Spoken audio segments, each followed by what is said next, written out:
In this video, we would like to show you an easy way to cook beef shank. Compared to other lean cuts, beef shank is my favorite for making a stew. It's such a tough cut of meat and it has so much connective tissues. However, after 2 hours of the braising process, all the toughness breaks down and turns into a gelatin, which makes the beef so tender and moist. First, add some water to the beef shank. Cover it with a plastic film and leave it in the fridge for about 3 hours.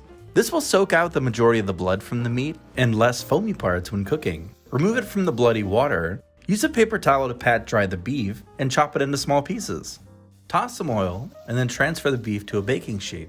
We're going to brown the surface inside the oven for about 10 minutes at 500 degrees Fahrenheit. While the beef is cooking inside the oven, let's prepare some spices. Heat up a Dutch oven with some oil at medium-low heat, and then add spices. Cook until these spices release their aroma. Add about 2 tablespoons of brown sugar and mix it well. Take the beef out of the oven and then add them to the pot.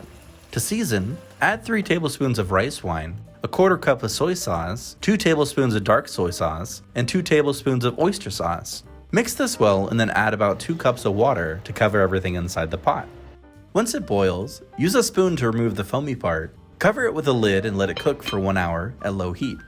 Then, we're going to prepare some root vegetables. I like to use potatoes, carrots, and daikon radish. You can use other ingredients here if you like. Cut them into small pieces and add them into the pot. Mix this well with the beef and cover it with a lid for 15 minutes. Turn the heat to medium-high, open the lid and cook for another 15 minutes while letting the sauce reduce. You can taste to see if it needs more salt or not. Cook until the root vegetables become tender.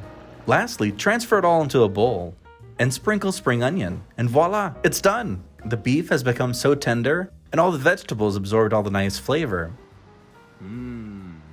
My favorite part's the bone marrow. It's so tender and tastes amazing. This stew goes so well with rice, mashed potatoes, or egg noodles. So next time you see beef shank at the store, don't forget to give this recipe a try.